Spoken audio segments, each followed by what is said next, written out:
everyone. I'm Emily. And I'm Scar. And welcome back to another episode of the Cottage Horse podcast, where we get whimsical, wild, and whatever else every other Wednesday.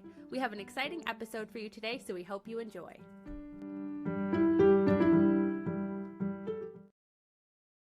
Hello, hello. Hello, we are back again, as always. Yeah, we've been really consistent lately, so We have good been. job us. Yeah, despite everything, here we are. We are slaying. Yeah, considering we haven't even talked about this, but Scar's laptop just kaputted. Oh, my lamp just turned off. What the hell? That was a bit spooky. I mean, luckily I have my light on. Oh no, my lighting's all gone. Oh well. Yeah, my laptop broke in half, like genuinely in half. So here we are. But it doesn't matter. Rip. It's being resolved. Big sad times, but you know, I don't have to pay for a new one, so it's all good. Well, I don't think I have to pay for a new one, so it's all good. Cross our fingers. Yes, I think it should all be fine. It's just a slow process, unfortunately. Yes. But that's okay, because we've still been able to record. We're still here. Exactly. We're still doing the thing. Exactly. We got our episodes. We have loads of ideas. We are thriving. We are in our new era. It's 2024 is our year. It is. And I'm excited. Me too. Okay, disclaimer before we get into today's episode. We are talking about Saltburn. First disclaimer, there will be spoilers. We are reviewing a movie, we are breaking it down. Second disclaimer, we are not movie critics. We are not here to be provide analysis. This is for fun. We are just sharing our opinions and our silly little thoughts. If you don't like it, that's okay. I know there's been plenty of discourse online regarding this movie. That's kind of why we wanted to do it. But it's okay. Allow people to casually enjoy films. End of disclaimer. Just kidding. Third disclaimer. Oh. There are some heavy themes going to be in today's episode. Check the show notes for any trigger warnings. We'll have them listed there. So if you feel like that's not something that you can really vibe with, we totally understand. But this is a very heavy movie. And so there will be some not great talked about things. Yeah, obviously we'll try not to divulge into them, but obviously for the sake of the plot we will probably be discussing them, so just be aware treading forward. Okay, all right, shall we begin? I'm curious, 5 stars, 1 to 5, what would you give this movie? I'd probably give it I don't know, I'd probably give it 4 stars. I would too. I enjoyed it. I enjoyed other movies more, so but I don't have to rate movies, so I will say up until probably the last 15-ish minutes, it probably would have been a 3. And then that ending really came in clutch. And I was like, okay. Yeah. I think I had a good time. I had a good time with it. I enjoyed my time watching it. I had a good time in the sense of what it was doing. Obviously it was fair. You know, it was kind of gross. It was doing some things and I was like, oh, kind of crazy, kind of a choice. But I thought I had a good time. As someone who doesn't really watch movies that often, especially I don't go to the cinema for movies unless they're things that I really, really want to go watch, because I'm just not a big cinema person. And then when I do watch movies, I very rarely just watch a movie, but I genuinely just sat and watched this. Obviously partly because I knew we were doing an episode, so I wanted to make notes and actually pay attention. But usually I struggle to pay attention to just one piece of media. I need to be stimulated by other things, but I actually managed to keep my focus. So I was like, woohoo, success. Yeah, no, that's fair. I just it was interesting, but I will say it's quite long. It's a little over 2 hours. The runtime is 2 hours and 11 minutes. And about halfway through, I was kind of like, is anything gonna happen? Yeah, it was a very slow start. Because it kind of takes a while to really kick off, you know? Well, it's a quick start. The first 20 minutes, I think, are quite fast paced. Everything happening, setting up who Oliver is, then meeting Felix at Oxford. That's really fast. And then that kind of period from then on is rather slow until we hit basically the climax at Saltburn with the party. It feels quite calm. Well, not calm, but it feels very one pace, which is interesting. Yeah, but it was a weird old time, you know. I will say though, being set in 2006, makes so much sense, and I will not elaborate further because I don't know why. Yeah, I honestly, well, that was one of the things where like, it didn't, because I think also like you can just tell like because it's quite difficult because it's basically only set at two very like country air, like Oxford is very architecturally like old fashioned anyway. It's where a lot of scenes from, you know, big franchises have been filmed that were mentioned in, you know, the movie via like the characters reading those books. And like also Saltburn itself being a country estate obviously is quite regal and old looking. So like the fact that she like Emerald had to make sure that we understood. Obviously, there was a welcome class of 2006, but otherwise, like the way that it was done through Venetia, especially in character design, was well done because it was like you can tell this was like noughties fashion era. Yeah. So I was like, good job. Speaking of it being very British, I was going to ask you. So, like, when we first go to Saltburn and Felix is giving Oliver the tour, and he's like, "Oh yeah, that's casually like Henry VIII stuff, and like that's so and so stuff." Is that normal? To just casually have like royal people things? Like, obviously, I know not for like the average person, but like rich people. Do rich people just casually have royal people things? I mean, I wouldn't say no. I personally wouldn't know, obviously. But it's tricky because I think it depends. A lot of the royal houses, like Windsor and places like that, are still owned by the royal family, and the royal family still lives in them. I don't know who's living at Windsor at the moment because that was Elizabeth's residential. But I don't know. But yeah, a lot of those like it's quite interesting as well because somewhere like Saltburn, those like estates are huge. There's loads of them in the UK. There's loads of like very popular big country estates, and they are often classified as like national trust sites, and you can go visit them because the rich people who own them can't maintain them well enough, so they go live somewhere else and just have it as a house. And they do tend to have like royal adjacent stuff because obviously royals in the past would have like used them as homes, but I don't know if they have been more.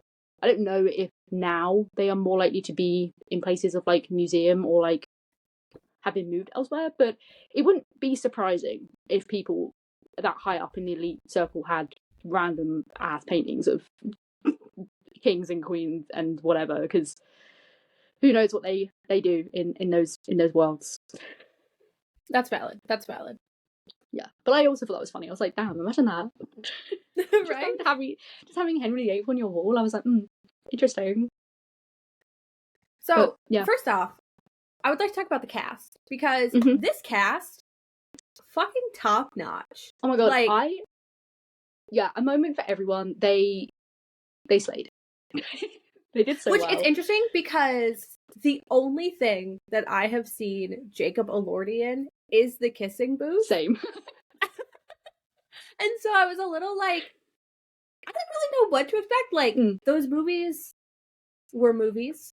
They're not good movies, but like they're Netflix movies. What do you really expect? Like, I'm not expecting Golden Globe level acting in them, you know? So I wasn't really sure what to expect, but he did really well. My only critique of the casting, and I love Barry Keoghan, and I think he did a wonderful job in this role. He did not pass for a college student at any point. Yes, I agree. I think I agree with that. However, I will say that it's never explicitly said how old they are. Okay, fair. And you can go to university. Obviously, you don't have to go to university like at that age. So he could be older, and we just don't know, and it's just never explicitly told. Because like when I went to university, there are people in their 40s there.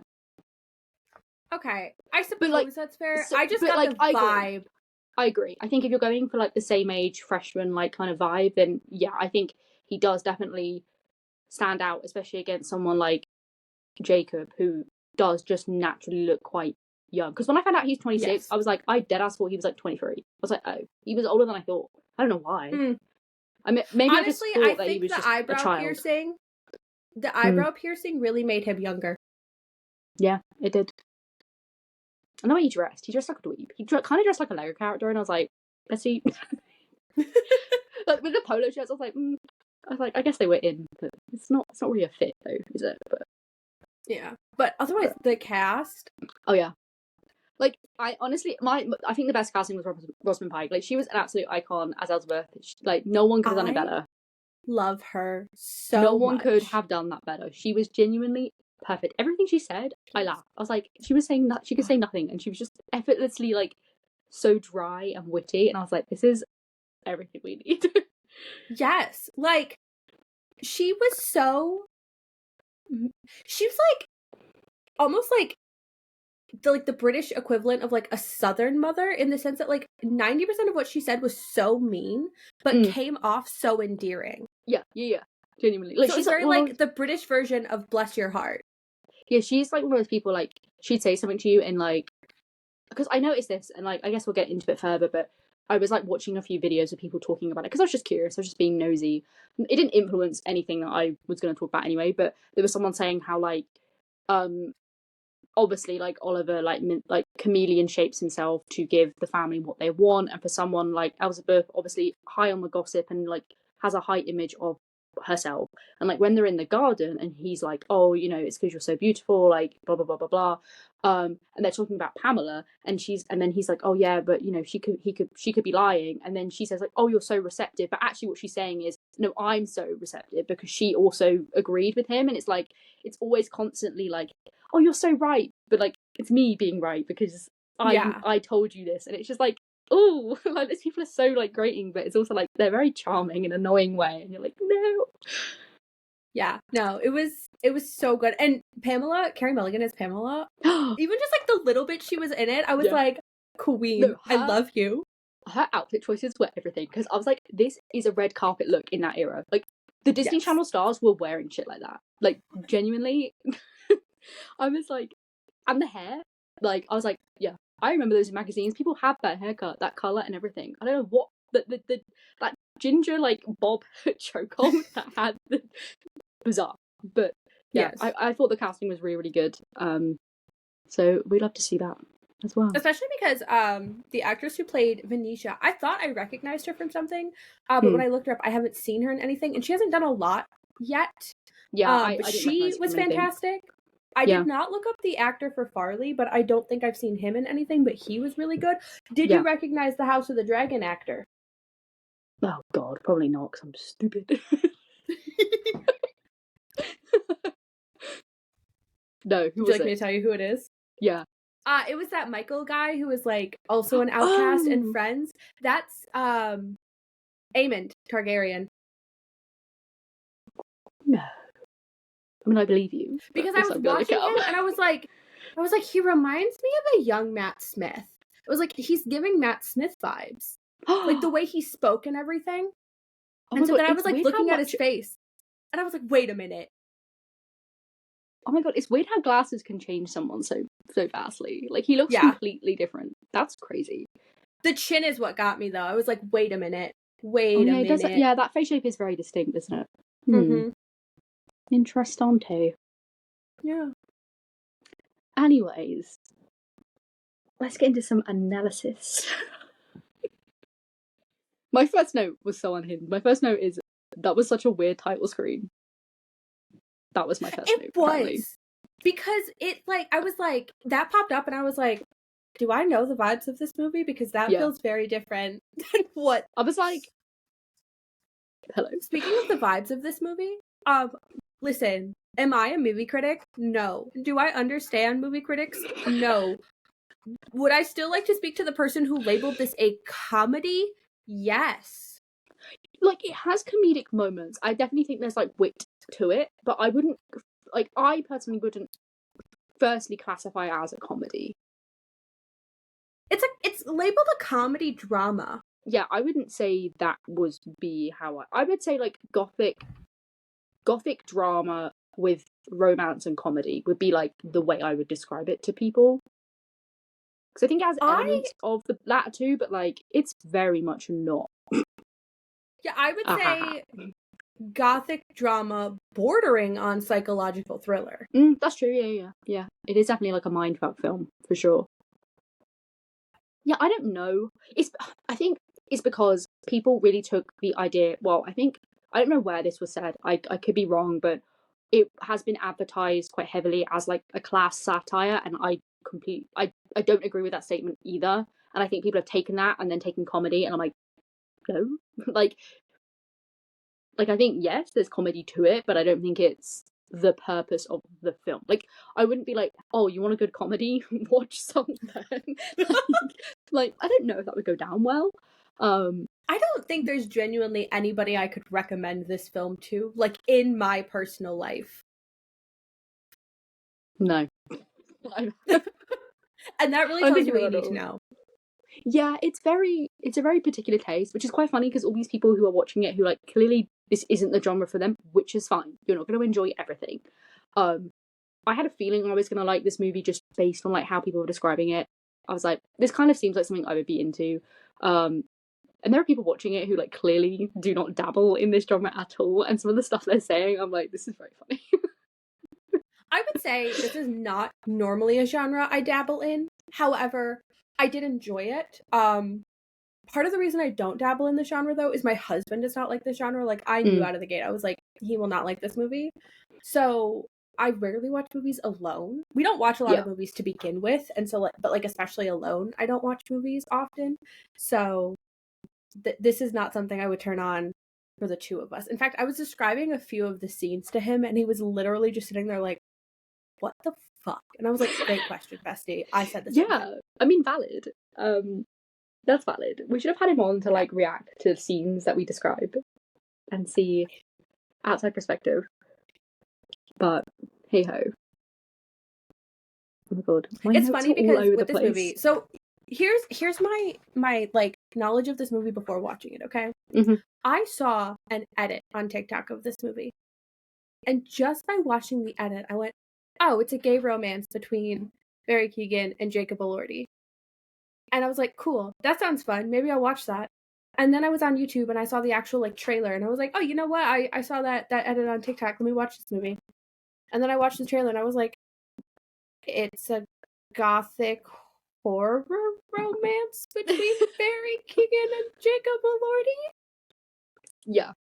And then I watched it.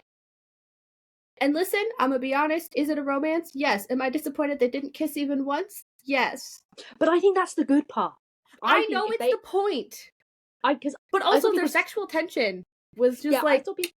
I saw people talking about it, and I was like, no, the point would be taken away if they were intimate in any way. The only times the only way they are ever intimate together is that bathtub scene, but then it's like one-sided, obviously.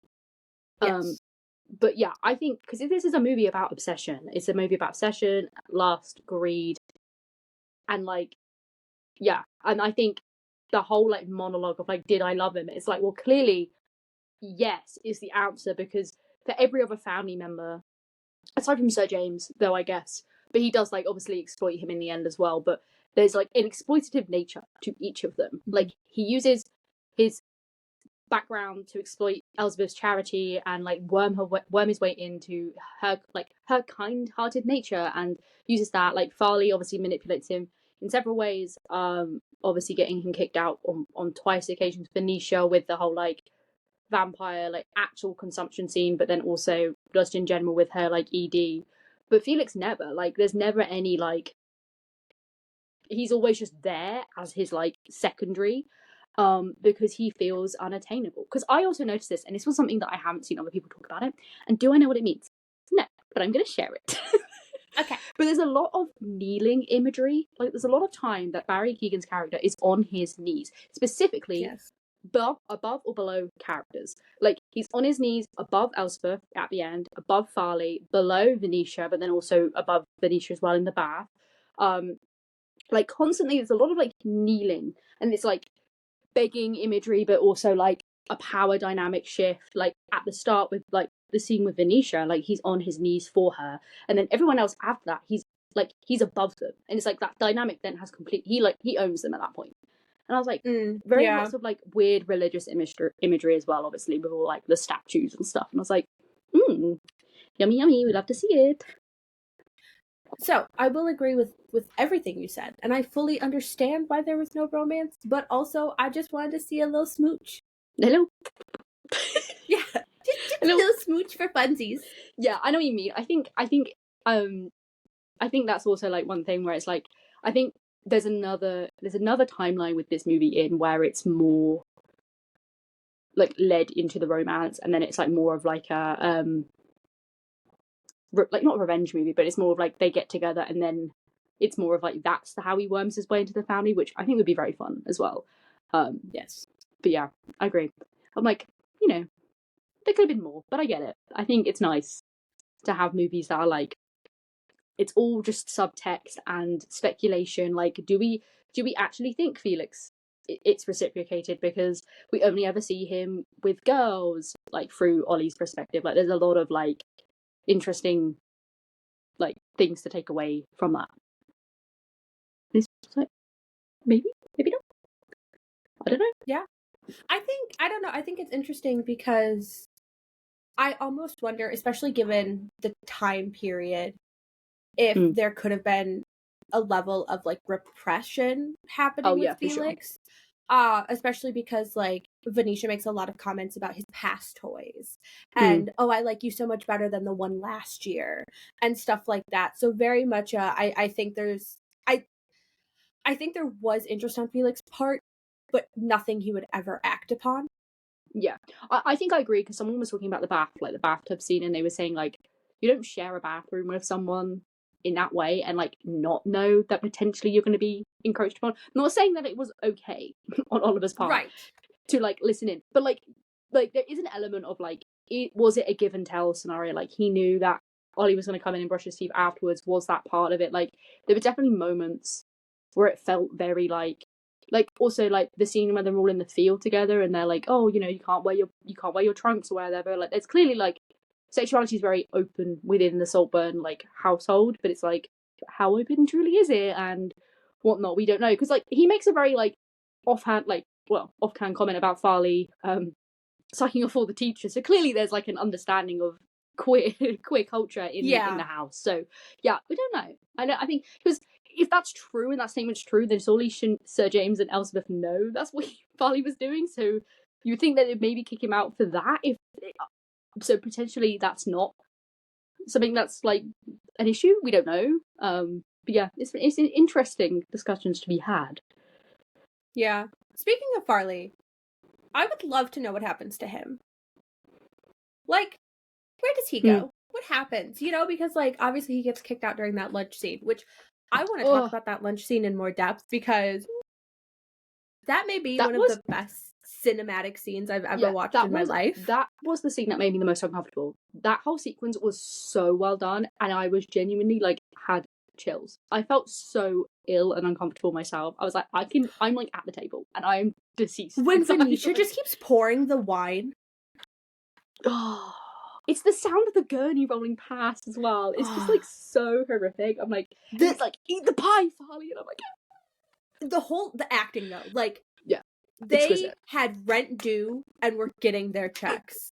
The director said take 5 and they had save lives. Like, genuinely, honestly, like yeah, no, that was genuinely like one of the best scenes for sure. I thought that was so because I think also what's interesting in that scene is like, it's the first time we ever see Duncan, like the head of Saltburn, whatever his role is, crack his like stoic nature, because he gets frustrated that he can't close the curtains and he gets like ill about like Felix being rolled past, and it's like, oh, this is someone who like genuinely like has some level of care just past the estate to this family. And I think people are talking about how like there's an element of like Oliver trying to figure out whether Duncan is loyal to the family or loyal to the estate, and like ultimately he's loyal to the estate because he's still there at the end. But I like it's a very good like power play on that behalf to be like, oh, let's see like how invested is he into it. And it's like, oh no, I don't like it.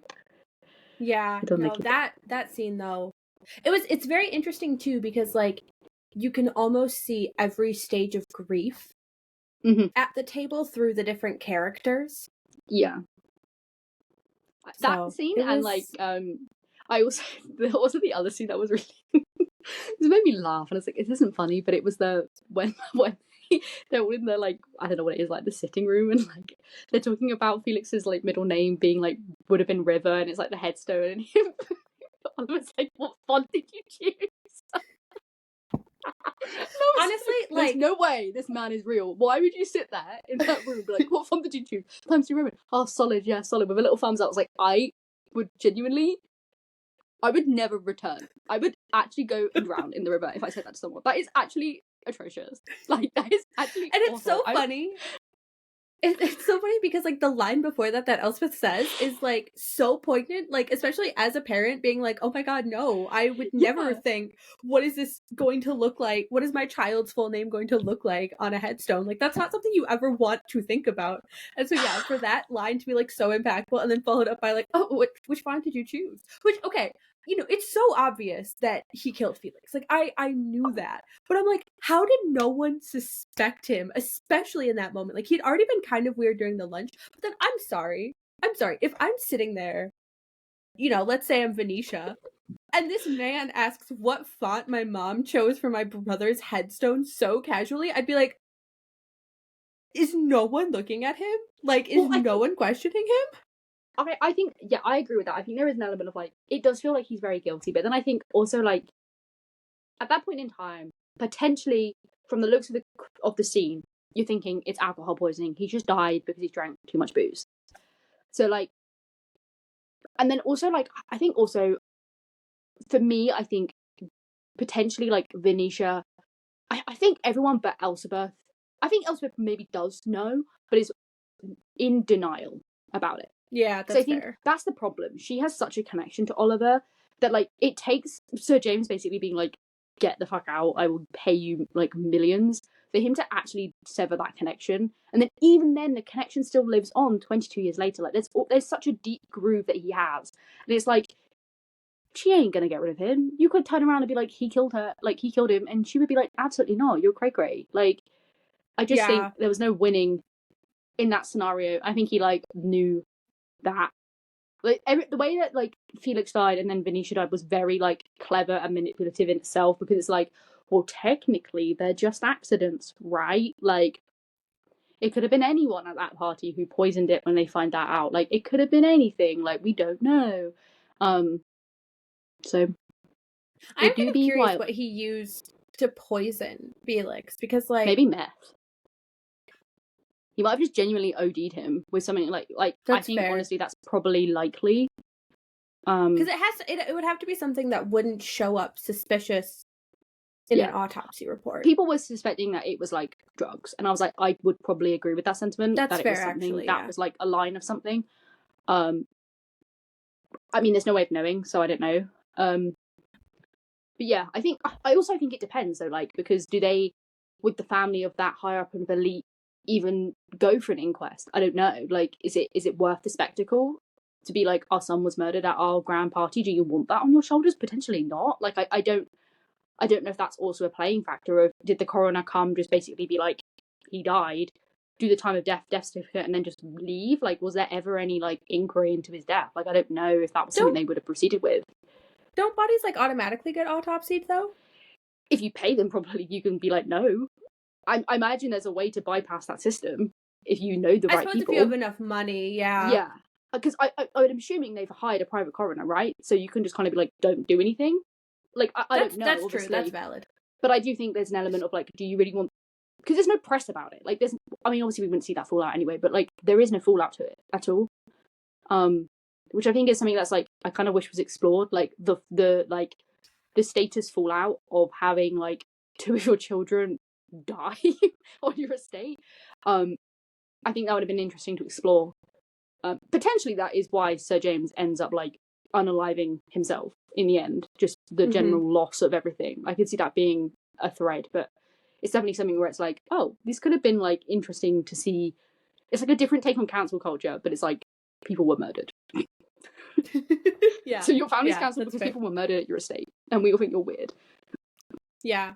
I will say, though, listen, do I want to be rich? No. Eat the rich. However, if I had enough money to throw that party theme, insane. It was incredible. The fact that, like, I just want to say, like, you know, people are like, oh, you know, you've made it when you have like X, Y, and Z. I have not made it until I have a hedge maze in my garden. Will I ever have a hedge maze? No. Maybe I'll build a little one. But like, that is crazy. Imagine having a hedge maze. Honestly, I was getting so claustrophobic watching Oliver follow Felix into that maze though, so I don't think I would ever want a hedge maze. Yeah, but I wouldn't go in it. I just have it for like vibes. Like I have Speaking maze. of the hedge maze though, that aerial shot when they're all running in different directions. So good. It's so good. I was like blown away. Like the camera angles and stuff they use in general is so good, but that one in particular, I was like, this is groundbreaking. That was really, really good. I think everything to do with the maze, like I saw people talking about like there's like an impossible route and like an easy route, and like that's obviously got lots of like commentary. And I was just like, I think that's awesome. I think there's something very like fun about the maze being like such a center point in where the climax happens. Like I think that's really interesting. Like I think that's really fun to be like, oh, this is where at the heart of the maze is Felix, because that's at the heart of like Oliver's maze, and then like everyone like worms their way in there, and it's like, and it ultimately gets destroyed because they've got to like cut it down because they cut into it, the police, because they can't get there, which I think is very funny to imagine the coroner and a bunch of police trying to find this dead body and they keep getting lost in the maze. I'm like, that is so embarrassing. I was like, I wish they showed that. Like, I wish they showed that. Like, that would be funny. Like, that's comedy there, right there. I kind of need the police officers being like, we just went that way. Like, no. I would never recover. I'm like, no. Yeah. But we loved it. That was very good. This movie also was so good, but also, and I know it's the point, but the secondhand embarrassment I kept getting throughout this movie physically made me ill. The worst scenes for me were all the scenes where Oliver's just being socially awkward. I was like, I actually would like never go home. Yes. I would like never return. I would walk off a cliff and that'd be it. Like I cannot deal with this. I was like, how can you sit there with a straight face? I would that first breakfast scene. No. I was so confused though, like when he ordered his eggs over easy and then was like, runny eggs make me sick. I'm like, you asked for them over easy. That's, of course they're gonna have a runny yolk. I think he was doing it as a he was doing it as a manipulation tool. Probably, but I was just like, I think he was trying to show. I think there's lots of elements. Like people were like, oh, it was a power play on Duncan. It's a power play on the family, and I was like, honestly, yeah. Wouldn't surprise me. Like he's I think clearly he's a very manipulative. Oh yeah, it's scary. It's very scary because I think even because people are talking about like the visit home is genuinely like the most appalling scene. I genuinely was like, I need to like I almost had to like fast forward it because I was like, I genuinely feel nauseous watching this. This is actually atrocious. But I'm like, he knew he was going to get caught. Like there's no way you don't like this kid. As like smart as and intelligent as he is, and like as well as he's manipulated, it's not accidentally going to leave his phone on the side for Felix to pick up, talk to his mom, and be like, "Oh, you know, we'll come visit." He knew what he was doing. It was a whole plot. It was to see how Felix reacted. Felix reacted badly. Guess you got to go oopsies now, babe, because we can't be having that reaction. Yeah, he thought it was going to be some like really good assistance. It obviously we knew Felix Oliver killed Felix. I thought that was his motive, though, until we got to Venetia, and then I was like, oh, this is a different vibe. Okay. Yeah, he was just like, I want your house, babes.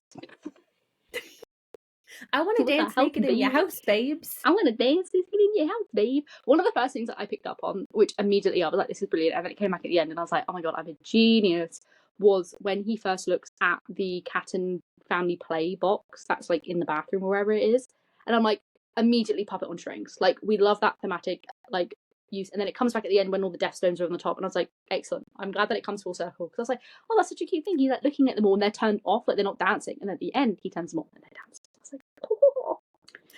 Wow. That whole final scene was so like clever. That whole final scene was so fun. Just to watch him like a brilliant inverse shot to the previous tour. The tour is the actual inverse. It's the inverse of that, and I'm like, oh, we love to see it. The also, cinematography, like, shout out to Barry for just putting it on display. We need more like male nudity, especially in non-sexual context, because I think we just do like just flat out like. I mean, obviously, like there's parts of it where it's like, yes, that is inherently sexual, but like people dance around naked, it's fine. Like, yeah, people be naked. Obviously, having more men do it would hopefully break the stereotype, but it's just hard knowing that like if a woman did that same scene, it would not. Yeah, I think that's portrayed the same way. We just need more like casual nudity in media. Obviously, if they're consenting and they're willing, not saying that they have to, the actors themselves have to be naked. Obviously, you can have like prosthetics and stuff, but I think just general like that kind of vibe is obviously going to be better for like everyone in the future if they are obviously down for that. Because like I said, I think there's just like people just get really. I mean, people are being really weird about that scene. And I'm like, I get it, but I'm also like, let's not be weird about it because it's very vulnerable, and I'm like, we don't need to be doing that to people, you know. Let's just calm down, babies. Calm down, please. He just murdered a whole family, darlings. Like, let's not get it messed up. I mean, to be fair, 2 of them had been dead for decades, so that's true. But like, you know, I just loved it. Better of the Dance. I was like, this is the most perfect song ever, and it's been in my head ever since. I was like, it will never get out, but I love it. Yes. I'm sure Sophie Ellis Baxter is very proud. It's so funny too because like, you know, when we get to the end and it's showing when they're showing like, you know, the little like strings he was pulling along the way. I think the part that took me out the most was him just key smashing on the keyboard in that cafe. No, genuinely, I was like, that is the funniest thing ever. Like, so... It's just like, okay. Right? My favorite like, thing was like... You could have been typing anything, and he's just choosing to go... Blah, blah, blah, blah, blah. I know, I thought that was so funny. I also think someone pointed this out as well. It was like, he wears a lot of blue, and like, he purposely wore blue in that scene. Like, he purposely wore blue, because that's what he always wore when he was basically around the family until he, like, later on. He's got no facial hair, he's, like, fully, like, styled, because he knew, and I was like... Mastermind by Taylor Swift was written for him. Oh my god, I'm gonna make an edit. Catch it on our TikTok. I'm gonna make this. Have I ever made an edit before in my life? No. Am I gonna make this one? Yes. Yeah, I mean, I think it's pretty brilliant. Also, I have a lot of comments here about the lighting. Like, I think the first time we see it, at first I was like, ooh, bisexual lighting. When he goes to the King's Arms, and like, when Felix is like, after the whole like, oh, I'm not fucking child, Ollie, I can clean my room. That scene.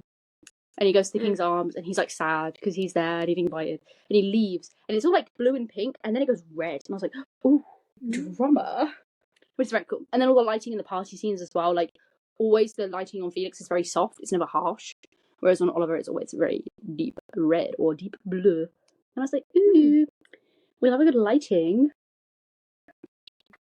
I just have the skull emoji like 4 times in my notes, and I'm like, I don't know what I'm referring to. Clearly, I know what I'm referring to, but I have what, and I cannot stress this enough, the fuck. And I know what scene it's about. I think that's maybe what I'm referring to as well, given where else. Yeah, it must be, because given what else I've just said before and after. That's so funny. Was it about the grave? Because that's what mine was about. No, it's not actually about the grave. Oh. Mine was about the Venetia scene. Oh, okay.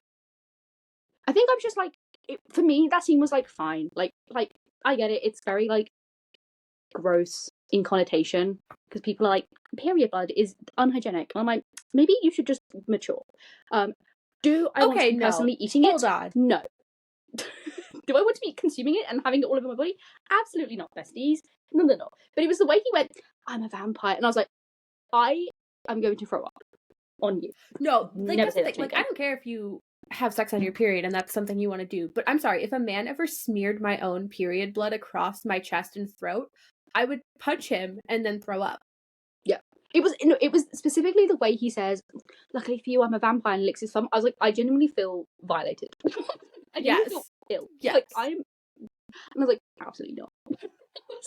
It's so funny because before we watched this movie, I was talking about how I feel like this is going to send me into a Barry Keoghan obsession again. And now Listen, is he a phenomenal actor? Yes. Did he give me the biggest fucking ick? Yeah. Yeah. Like, yeah. There was maybe one or two scenes where I was like, okay, and then otherwise I was like, I am repulsed, I'm ill, I'm unwell, I'm deceased, I want to cry, I want to die, I want to throw up, I want to bash my head into a wall, I want to scrape and pull my tongue out, pull my teeth out, rip my fingernails off, never go near me ever again. Like, genuinely, I was like, yes. I would rather lick a brick wall than be near you. Like, he was jacked though, and I will say his party outfit with like the open top and like the antlers, he looked great. But in general, that was a slave.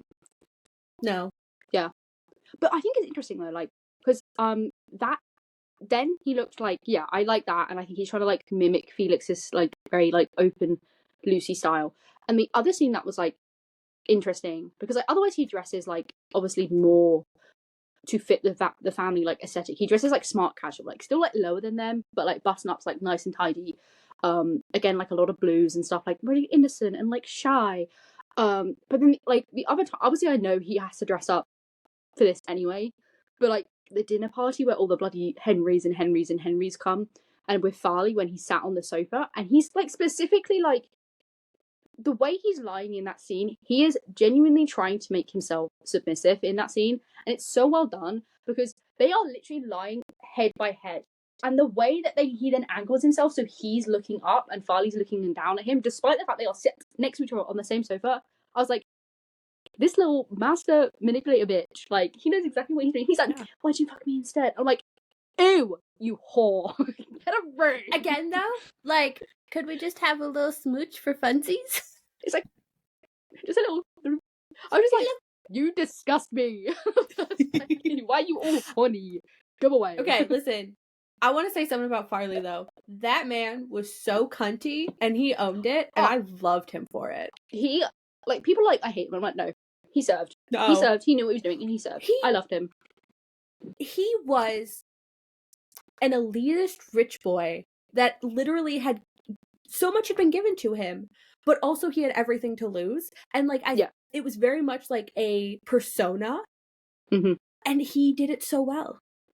Yeah, because he's so fragile. Like when we got that conversation with him and Felix, and he's like, oh, you know, like my mum needs more help, and he's like the whole like begging bowl situation. He's like, he's very vulnerable, he's very fragile, and he recognizes that. But to everyone else, like you said, like he puts on this act where it's like, well, I'm part of the family, like I am, you know, I am there, I have all this access, and it's like, it's definitely a very like interesting flip side to Oliver. Like I think it's always very like, yeah, because he knows like having someone like Ollie in the family is gonna make him lose his position just naturally because he's already on the outside anyway. And then when you have someone who is like, oh, gonna like be more like be able to be a little bit more charming and has these ways, it's just like, you ain't fooling me. And I'm just like, oh yeah. But it was just like, yeah, he truly, everything about him, I was just like, icon. He was so cunty and I loved it. I was like, you tell him. The karaoke song that he gives Ollie. If I was Ollie, I would be like, listen, right, take a hit, babe. That's the biggest time where I'm like, you are not welcome. And it's so funny too because he tries to like get back at Farley, and then Farley just fucking owns it. He sings the shit out of it, and he's like, oh babes, I know where I stand and you don't. Yeah, because he's trying to be like, oh well, I know that they pay for my education, and it's like they do, but you're very scared to admit that among other people, you know, like he's pretending that he's owning it, but actually he's like not, which I understand. Yeah, it's very complex. But yeah, I think that their like relationship is so fascinating and it's so well done. It's kind of annoying that we don't get to see more of that like dynamic alone, because we see at the start where he's like, you used dust 7 times, and I was like, oh, this guy is gonna be bitchy, like, oh, he's like, you're critiquing my essay over style and not substance. It's like, oh, political academic drama. I was like, geez. But listen, yeah, can someone write the academic rivals to lovers between Farley and Ollie? I wouldn't be surprised if that exists, let's be real. I'm sure many a fanfiction is already in the earth, but truly, everything about that. What else have I written? I've written so much random stuff. I feel like we have to talk about the bathtub, though. Listen, that scene, I was okay with it. I wasn't okay with it, but like I was like, okay, this is quirky, whatever.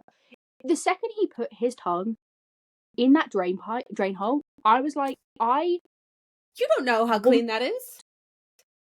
That could be rusty as hell. I know, right? I know my bath drain is very clean. I know it's clean. I know it gets cleaned and washed. I know it's very pristine. Would I dare? Absolutely fucking not. You could not pay me money to put my tongue in that. Are you kidding me? I was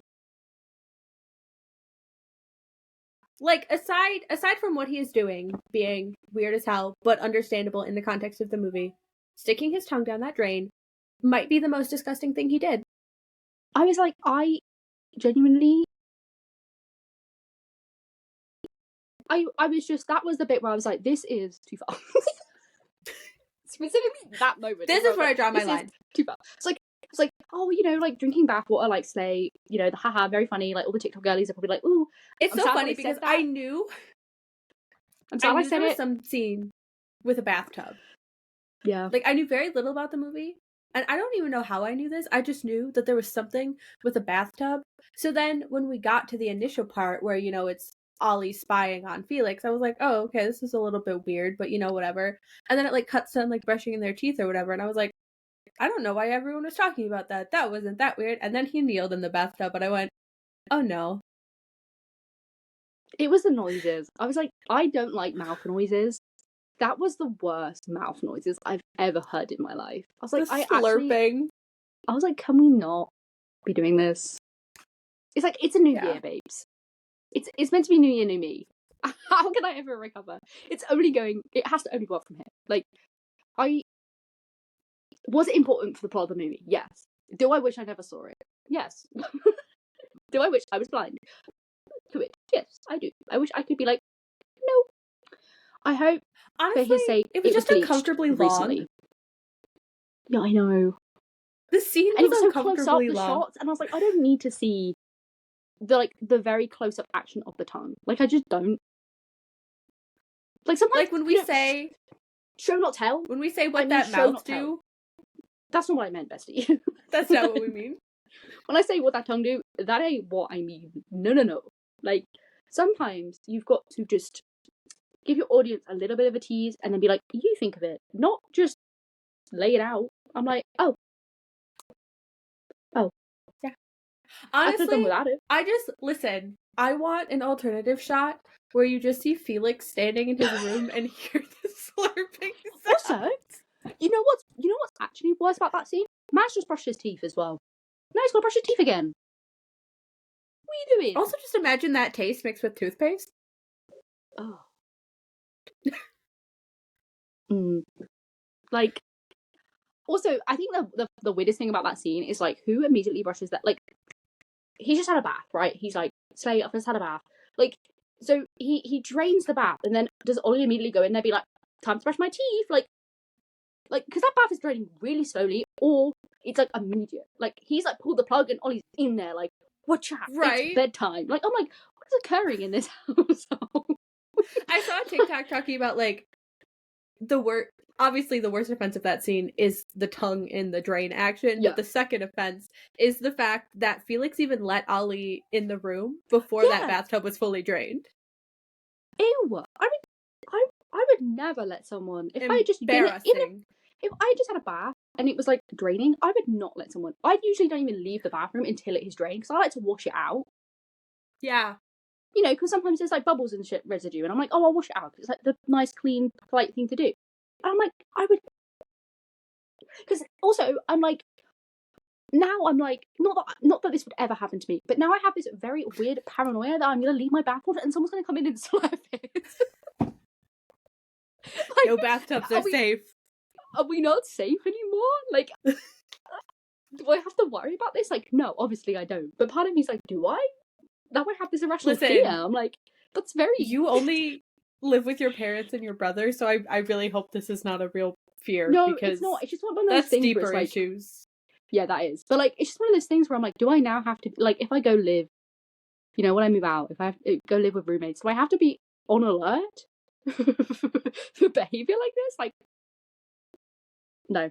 I'm like, if honestly, I wonder, like, because he was in there for a long time, and like that slurping was loud. You cannot tell me Felix was not hearing that. If Ollie could hear Felix like moaning, there's no way Felix could not hear him slurping. And then maybe he's slurping mouthwash. Maybe he's slurping mouthwash, clean teeth. Like, we don't know. But I'm like, slurps mouthwash like that. I don't know, weirdos. He's a weird guy. He probably like drinks mouthwash whole. The fucking loser. Like, he needs to after that. Ew. I've just had the most like, random thought. That's so grimy. His breath must smell like ass. The amount of nasty shit he does. I'm like, this. I've just had a very random thought that will change topics if you're okay with that. That is absolutely fine. I think we need to change topics. Do you think there's a bigger height difference between Jacob and Barry, or Jacob and Joey King from the Kissing Booth? Honestly, given all the press scenes I've seen of them like sitting in those chairs, I would say Barry and Jacob. I'm gonna Google their heights. Because that one, like, have you seen that clip where it's like they're sat in those stores and like Jacob has to lean down and grab Barry's drink off the floor because he can't reach it because he's so little? I haven't. Okay, Jacob Elordi is 6'5". Oh my god, he is massive. Yes. Joey King is 5'4". Jeez. Yeah, I think Barry's taller than that. Maybe? I don't know his height. He's 5'8". He does not look 5'8". Really? Oh my god, he gives such short king energy as well. Damn. He gives short lesbian king energy. Oh my god, he does. Genuinely. I'm like, bestie. We all know that makes him taller than me.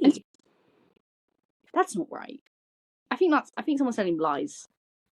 Listen, there's nothing wrong with just admitting your true height. And also, we love a short king in this household. Like, I'm not here to judge. We love Josh Hutcherson. There is nothing wrong with being a short king. However, sometimes you just got to admit it. No, what? It's so stupid. He looks like his child. Like, what is that? The way, oh my god, I'm sorry, hold on. The way he's like crossing his legs so that way he can like lean and not make it look awkward. That's so embarrassing. Listen, there's nothing wrong with being small, but that is embarrassing still. Like, I'm embarrassed. Like, I'm small. Don't get me wrong. But I would be embarrassed if that was me. I'd be like, you are approximately 2 feet tall. Yeah, exactly. I'm like, just sit on the floor, Okay, like, just hold on. Just sit next to me. I've got 3 different heights for Barry Keoghan, and I'm not sure which one is true. I have 5'7", 5'8", and 5'9". So I don't think anyone knows how tall this man is, and we're just making it up. It's probably because he might wear like lifts. And again, there's nothing wrong with wearing lifts in your shoes. See, now this one says 5'6".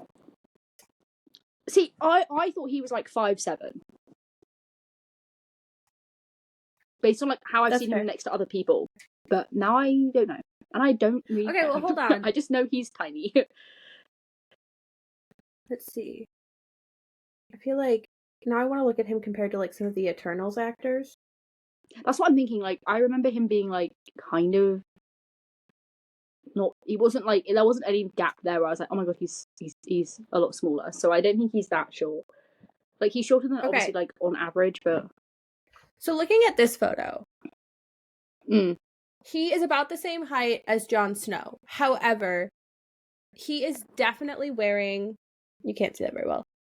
Heels. Yeah, he's got like a boot. Yeah. So I would say that probably gives him like 2 to 3 inches. What is Jon Snow's real name? Kit Harington. I was like, I don't know. Okay, Kit Harington is 5'8", so there is no fucking way. Yeah, he's like Barry 5'7". is also 5'8". So that means I was correct, basically. Basically, I'm a genius. Thank you. Good night. I would actually say he's probably closer to 5'6". Yeah, that would make sense. But then I think it depends, like, this sounds really weird, but we're only ever going to see him with shoes on. So, like, he's 5'7". Listen, if I ever meet him, I'm making him take his shoes off and we're going to go back to back and, like, measure our heads because I know how tall I am. I think that would be the fucking weirdest encounter ever. Yep. If I was a celebrity and someone was like, can you take your shoes off so we can go back to back and measure? I would be like, leave. Leave the line. Keep the socks on. Oh, you're so kind. No free wiki feet no here. feet pics for free. Also, speaking of, there's a lot of feet in this movie, and I did not enjoy it. I did not see toes. get away from the toesies, please. Was there there were too many toesies. Yes. Don't recall this. Like when he's in the bath, he has his feet out because he's massive, so he can't fit in the bath. And I'm like, okay, I get it. Talking struggles. And I'm like, I don't need to see a close up of your feet. Then when he's lying on the sun lounger, feet twice, just twice what happens. And then in the field, and I'm like, let's not be showing feet. And then when he's in his room and he's like, it's so hot, Ollie. It's so hot in here. I don't know why I'm putting on an accent when I am from England, but his accent is so whack that I'm like, bestie, get a grip. I think it's because he's Australian. Yeah, it's fine. The accent is believable enough, but it's just funny because he's like so like, oh, Ollie, and I'm like, I know people who speak like that, but also I'm like, it's disgusting. Do not speak like that to me. I'm upset about it. Yeah. Listen, I just don't get it. Like, Jacob Elordi just doesn't hit for me, and that's okay. No. I do want to see him in Priscilla, though. Yeah, people have said he's good in that. I'm like, he just doesn't like tickle my fancy, which is valid. You know, it's fine. Mm-hmm. Not everyone's gonna do that. I thought maybe potentially with his little eyebrow stud, and I was like, no. He's like a conventionally attractive person. Like, I can confidently say he is an attractive man. I am simply not attracted to him. He's also just a man. Like, he's very like you said, he's a very conventionally attractive man. And I'm like, I just like a little bit more like quirkiness to people. Like, not in like a rude way, but I kind of like people who are a little bit more like distinct. And he's very like, you know, just very. Listen, I'm going to say something controversial. Okay. It gives me like Harry Styles vibes in the sense that Harry Styles is an attractive man, but I am not attracted to him because he is just a man. Yeah, same. Like, he's just very like, I don't want to say bland. Bland is not the correct word. He's just not very unique. And I'm like, I just like a little bit of spice, you know? I like a little bit of a quirky man. Add a little bit of bathtub spice. Oh, okay, no. That's too far. That is too far. We're not having the discussion. Like, listen, that bathwater era was enough. We do not need to revisit that. Let's. Okay. The Gamer Girls already like sold all that. We don't need to be like dabbling back into it. It was. Wasn't it found out that wasn't even her actual bathwater? Well, yeah, it was just water, I think. Yeah, she didn't even actually bathe in it. Which I think is kind of a power move, to be honest. I'm like, you just lied. And I'm like, I think that's pretty awesome. I do not condone lying, but in the sake of that, I think it's funny. So I don't know. I think if someone is desperate enough to buy your bathwater, you should lie to them. Because why would you want to buy my used bathwater? You don't know what they're gonna do with that. Like, they could incriminate you in a crime. Will they? No, they're just gonna like be a little bit weird, like Oliver was. But I'm like, you don't know what they're gonna do with it. I don't know if I like that. They were definitely gonna drink it. Of course they were. But like, you just don't know. Protect yourself, babes. If you're out there selling bathwater, protect yourself. You know, be cautious. That's the lesson from Saltburn. It's not. That's not what I've learned from that movie. But it could be. That's all I gained. What else was I going to say? Oh, I said this thing, I had this one note and I was like very proud of myself. When Oliver first arrives at Saltburn and Duncan opens the gates, he says like, oh, you should have let us know you were coming earlier because we could have opened the gates. And like behind him, like the big gates are shut. And then when he leaves, the gates are open. And I know it's like very much like, oh, they're open and shut because he's leaving and going. But I also like to think it's like when he first arrives, he's closed off from the family. When he's leaving, that gateway is still open, which we then see when Elspeth is like, you should come back to Saltburn, Ollie. I've missed you. Come back. It's like, oh, babes. Also, that scene where she's like dying, and he's rolling around in the wheelchair and her head fucking flops. I was like, nah. I was like, no.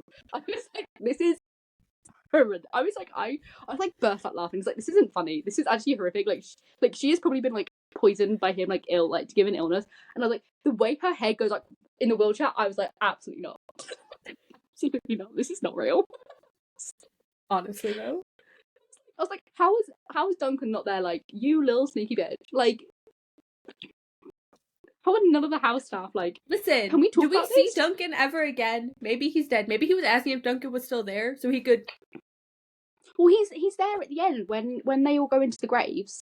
He's there. Like, Ollie looks over and he's the guy at the back. Oh yeah, you're right.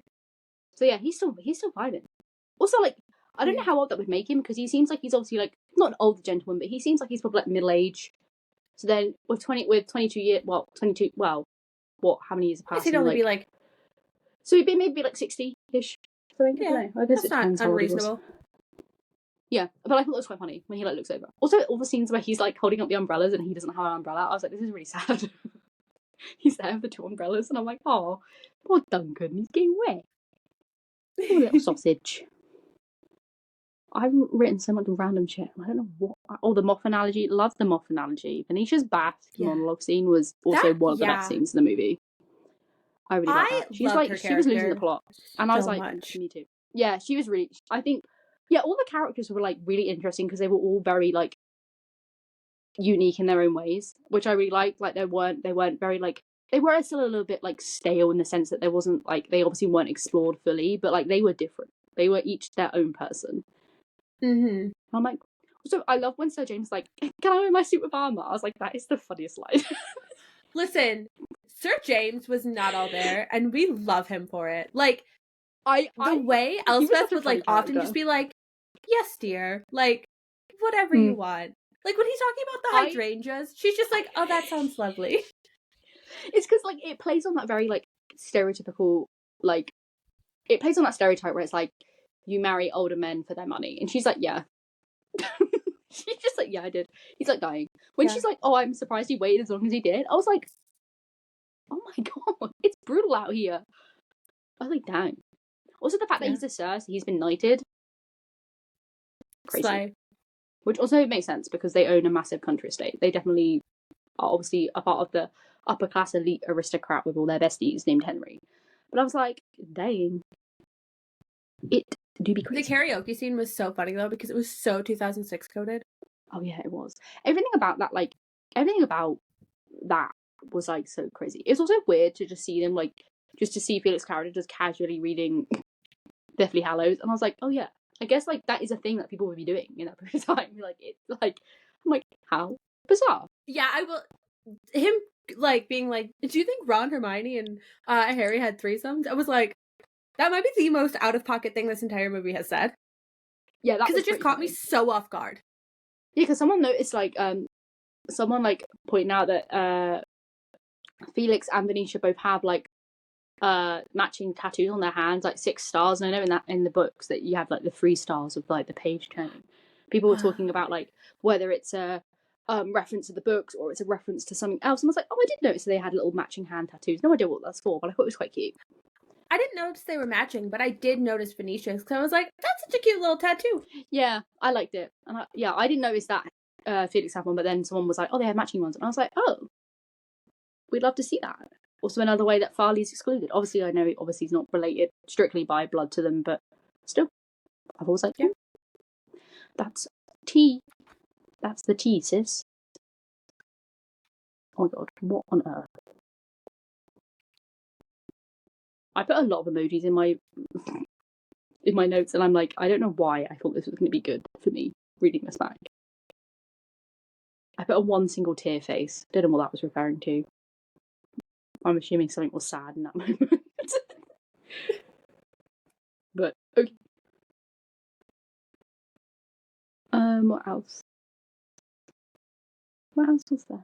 Oh yeah, the great. I want to know. I was just saying, I wrote, this is going to be so cringe, I can feel it.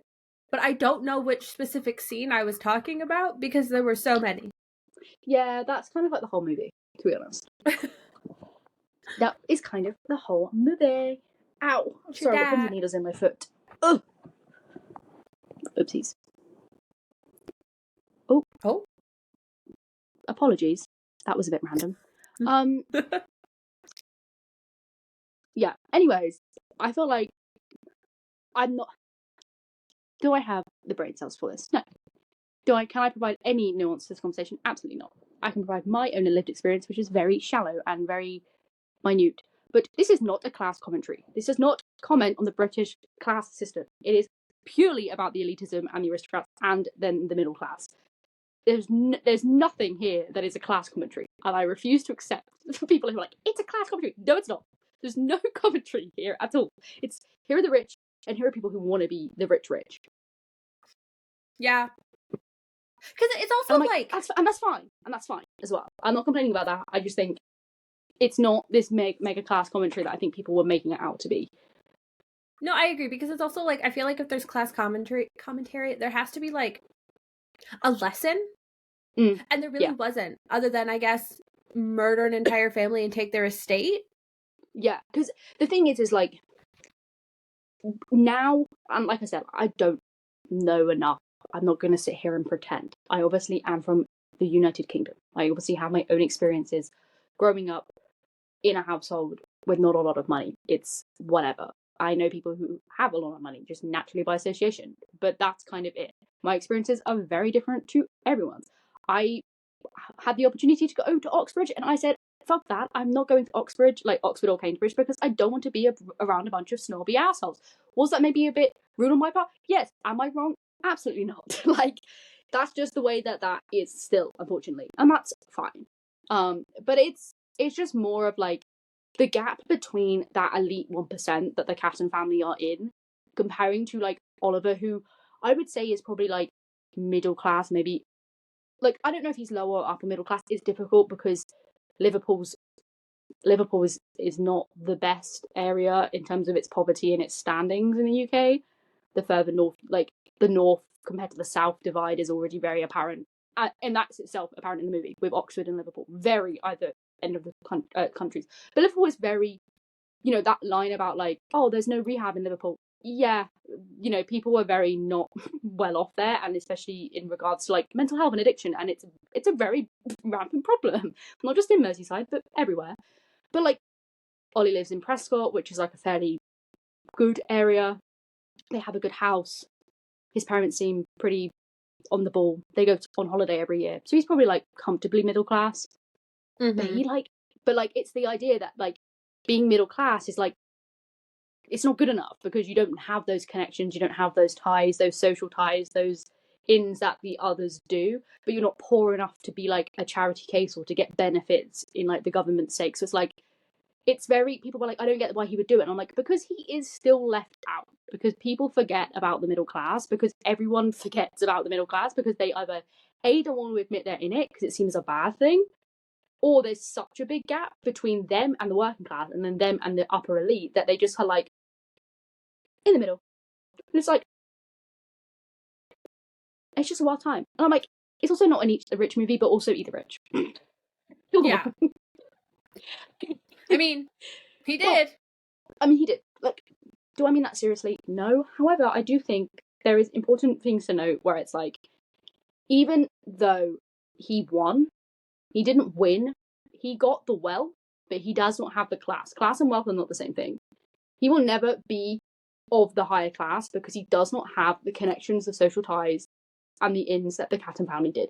He has the estate. Yeah. He's living this lavish lifestyle. He will never be the Catton family, ever. It will never exist. They were aristocrats on generational wealth with ties to the royal family who knew a lot of insanely wealthy people who had lots of ins and outs. Like, they had an early copy of Superbad. They know people in industries. They have fingers in all the pies. You cannot gain that. It's not something you can take from someone. It's just one of those things that will continually be born into.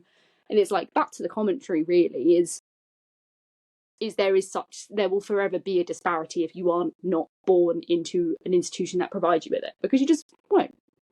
It doesn't matter. Like, it's like, because I think people were like I think people have been really mean to Emerald Fennel because like she is from a privileged background. Her father is like one of the biggest like jewelry aristocrats in England. Like, she went to Oxford, her father went to Eton. Like, she had birthday parties and like the Delavines were invited. Like, very prestigious. Like, pop off. Like, awesome. But also like, can she write a good movie about class commentary? Probably not, because she doesn't know the working class. That's why she chose not to comment on it.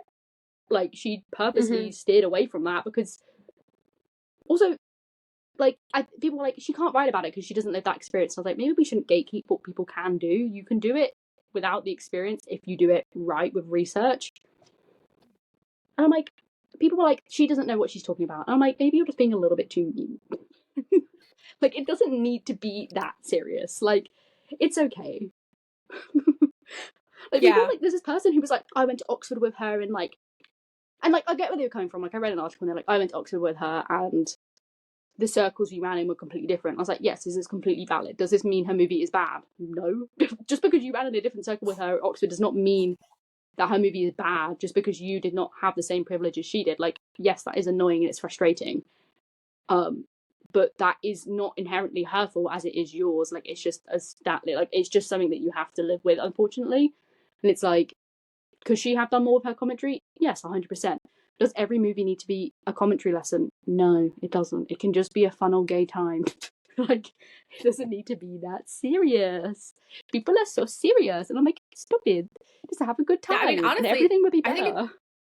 If it's a commentary on anything, it's a commentary on mental health and the ways that people can slip through the cracks regardless of who you are, and the lengths people will go to for certain things. Yeah, it definitely is more of a commentary on, like, yeah, I think that is what it is. Like, and again, like, it's a commentary on obsession and greed and, like you said, the lengths that people go to, but also, like, it is a commentary on the upper elite because it's just naturally being like, hey, here's how they live in a very, like, boiled down basic way. They have big country houses. They have all these things handed to them. Yeah. Okay. Like, that's kind of also just like, here is a difference because it's vastly different. Like, it's incredibly different. Like, you see it, like, how they're treated just in general. And it's, like, seen as shameful to run in those circles. Like, Michael calls Oliver a bootlicker. Like, it's seen as, like, you should not be striving up to them. They are their own people. And, like, that exists massively. Like, it's one of the reasons when, like, I didn't want to go to Oxford or Cambridge because they didn't have the courses I wanted to take at university. But also I was like, I don't want to be in those circles. That didn't appeal to me. I was like, why would I want to be at a university where I know people who are very not like me are going to be, and it's just going to be very miserable for me personally. Yeah. And I know people who went, and I know people who dropped out because they were like, it's just not a very nice environment. And if that's still persisting today, I can't imagine what it was like back in 2006 when you had, like, royals going there, like actual royals and princesses, people of high status. I'm like, ew. Yeah, no. For sure. Like, and that's you know, it happens. It's fine. It's not their fault, but it's just a bit like, it's a bit rough. I'm like, no, no, thanking yours. People have been, like, so, like, crazy on TikTok, and I'm like, it doesn't need to be like this. We can just all be friends here and just have a good old laugh. Like, it's okay. Listen, TikTok is too chronically online for its own good is the real issue. Yeah, but it's just very, like, is a whole other discussion. Yeah, truly. I was just like, we do not need to be, like, yes, there is obviously nuance and there is commentary, but I do not care to engage for it because I think we're just running around in circles. Like, if there's people you need to listen to, I think the people you need to listen to are the people of Merseyside who are directly called out and specifically, like, talked about in this movie. That is, like, the commentary that needs to be addressed. Otherwise, I'm like, I don't really care. Because I think that's the bigger problem. You know, the offhand comment of, like, do they have rehab in Liverpool? Like, no, not very good institutions there. Like, it's not a vibe on Merseyside, let's just say. Obviously not speaking as someone from there, but just generally, I'm like, you know, if you're going to take anything away from the movie, just do a little bit of reading on that and just listen to someone. Because there was a person who made a TikTok being like, I'm from Liverpool and, like, my whole family's, like, in a not good position. And then people were like, you're being like, it's not about that. And I'm like, it's literally about that. Like, they're literally from Liverpool. Like, I don't know what you mean. Like, they're explicitly referenced. But anyways, that's beside the point. That's all I'm mentioning on class because I don't care. And I don't have brain cells. All right, that's any final thoughts that you would like to give this movie? Final thoughts. I need salt for my eyes to recover. That's it. I would like to bleach my brain. Much as I want my brain to be as bleach clean as that drain. As we hope it is. And if not, we have issues. I hope they do a good job of cleaning in that household. I mean, I'm sure they do. They did fix that mirror that he smashed, like, overnight pronto. So you'd hope, like, after every use of any room, they are, like, on it, spot, like, on a dog. But I don't know. Yeah. Also, that house has 127 rooms. That's a lot of fucking cleaning. I would not. Yeah. I would simply not. Thank you. No, thank you.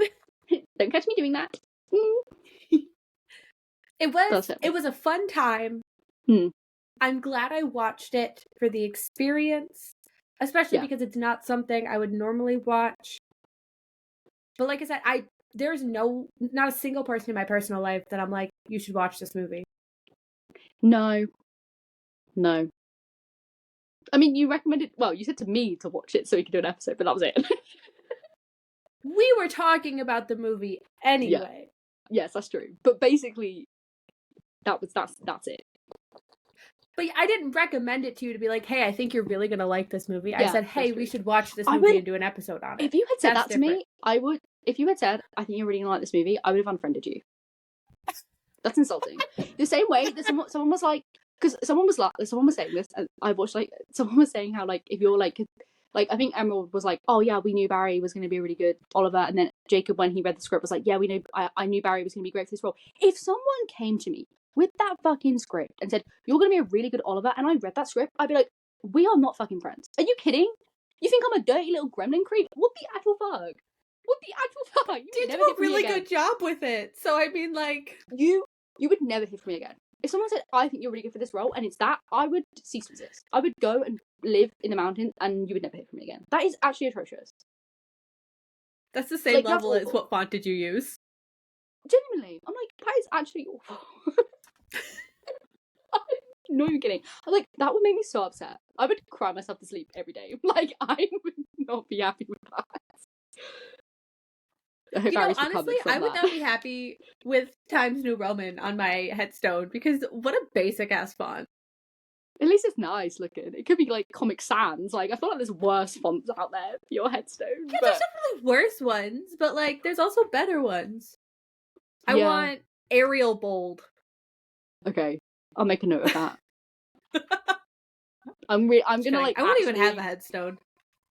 Yeah, I don't want a headstone either. But like, maybe like, I'm gonna be cremated. Oh, you know what? What I'll do instead, if you don't want a headstone, when you're like cremated, I'll come and I'll just print out an A4 sheet of paper with your name and your like lifespan in Arial bold font and just hold it. Perfect. There you go. Maybe I'll put it in there so it gets cremated with you, so it's like a nice little. If you're cremated with Arial I don't think you can sneak things in with the body. I'll try. Okay, thank you. Yeah. I'll like throw a paper airplane and get to land underneath the floor. Let us know in the question box on Spotify. I'm pointing like I can like point to it. It's in the episode. If you've watched it, if you want to watch it, yeah, that's about it. And we'll see you in 2 weeks. Bye. Thanks so much for listening. If you haven't already, make sure to subscribe so you never miss a new episode. To stay connected with us, then follow us on social media, which are linked in the description. I've been Emily. And I've been Scar. Tune in next time for the best cottagecore podcast for the cottage whores.